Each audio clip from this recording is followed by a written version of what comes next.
ever done. So, The acting, first time. and it was very hard to be so serious for that promo, I must tell you. It was on crime and everything. So, So sorry to inform you that Karan Patel, the show host, could not make it because the doctor advised him he's sick. So we're sorry for that. So it's been 4 years, 5 seasons, and we finally have a book. So are we ready for the book launch? Yes. it's an oversized book. All right, so what do we do?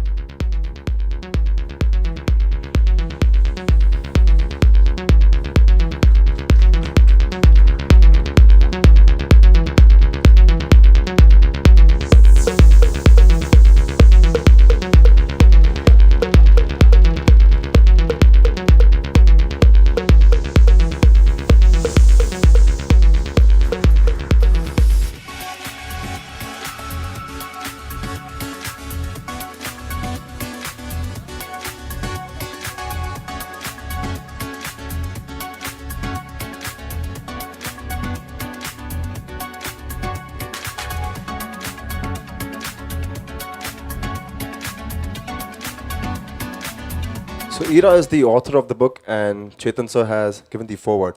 So Ira, what was your favorite part of the book? And can we have the book reading done? Sure. So I'm going to.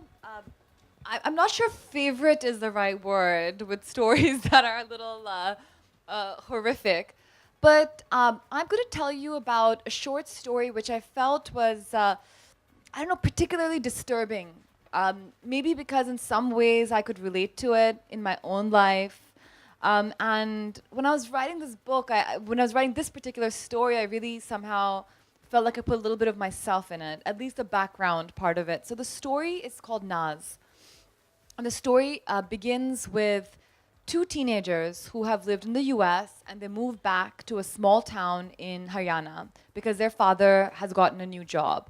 So a little bit similar to my background because I too moved from the US to Indore, a small town, when I was about in the ninth standard. And so she moves to school, she goes to a junior college, and her brother, and it's very hard for them to make friends because they're these kids, they're from out of town, they're very different. All the kids in this town are pretty, small-minded. She doesn't speak Hindi very well. And her brother especially, he was very popular back in the US. He was a very good football player. And he comes back and it's hard for them to make friends. And the brother then falls into some bad company. It's a bunch of four boys, and they have a gang, and they're quite, they're bunking classes, they're always getting into trouble. One of the boys, his father's an important politician, so they can't kick him out of school. And so eventually, the brother makes friends with these kids, and they're always coming over to his house. And Naz, who is his sister, she's happy because she feels, wait, my brother's making friends, maybe these friends can be my friends as well. And so one day when she goes out, it's during her exams, her parents go for a wedding, she can't go because she has to take her exams. She goes out to pick up a movie, and in those days, you had those movie rental shops. So she goes out to pick up a movie to watch as a study break, and she bumps into these four boys. And when she comes back, they sort of invite themselves over to her house, these four boys, and they say, can we come over to watch the movie? And she says, okay. And when she does invite them, they start acting funny. As she watches the movie, and there's no one at home. Her parents and her brother have gone for the wedding, and then they rape her. They rape her that night, and when her parents come back, she's too embarrassed to tell them what has happened, and she goes into a depression. So, and this is a true story. So I'm going to just read a little bit of that section of what happened. So the story is told from two points of views, her brother's and hers. And so this is Naz. And Naz means pride. So the story also means how her own pride was broken by the injustice that was done to her. For days I was numb, unfeeling. I felt as if I were stuck in a nightmare that I hoped would end very soon. But it was unending, and the more I moped, the more I kept to myself, the deeper I sank into depression. I didn't want to tell anyone or talk to anyone. I only wanted to be by myself, alone, because a part of me kept on saying that the nightmare would end soon. But it didn't. It just got darker and darker, till one day, even though I'd said that I would not, I told AB everything. AB is her brother. Once I did, I felt as if a huge weight was lifted from my shoulders, but I was also more scared. What would happen now? AB was shocked, angry, violent, sad.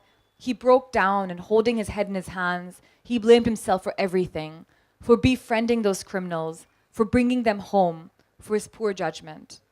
But unlike me, despite being devastated, he took action, beginning by telling my parents. Papa did not want to go to the police. He did not trust them. He thought that we should deal with it ourselves instead of turning it into a public scandal handled by inept authorities. Mom, on the other hand, was both livid and crying at the same time, put her foot down and told him that she would move heaven and earth to make sure that those boys got sentenced, and that to happen we had to seek redress and get justice. And justice we did get. Within weeks, all 4 boys were charged with rape. Nab, Arjun, and Rakshay were sentenced to lifetime terms in prison. Ronak was below 18, was sent to a juvenile correction center. The judge, a kind old lady, assured us that she would ensure that he got his due punishment, though it looked unlikely at the present moment. In one way, I was satisfied with the outcome of the trial, but in another, I knew that it didn't really matter because something fundamental within me had been destroyed. And no one, no lawyer, no judge, no arm of justice could ever restore that. So, also in this story are little elements of the Nirbhaya rape case, and that's why I had one character who was sentenced to a juvenile facility. So, several of the stories are a little disturbing, but they're important stories to read, and they are educational, and they're quite gripping. I'm not saying that these are really dark and you're going to get depressed if you read them. Don't think that. They are pretty gripping. They are pretty thrilling, and I do think that especially if you like crime stories, these are exciting to read as well. Interesting.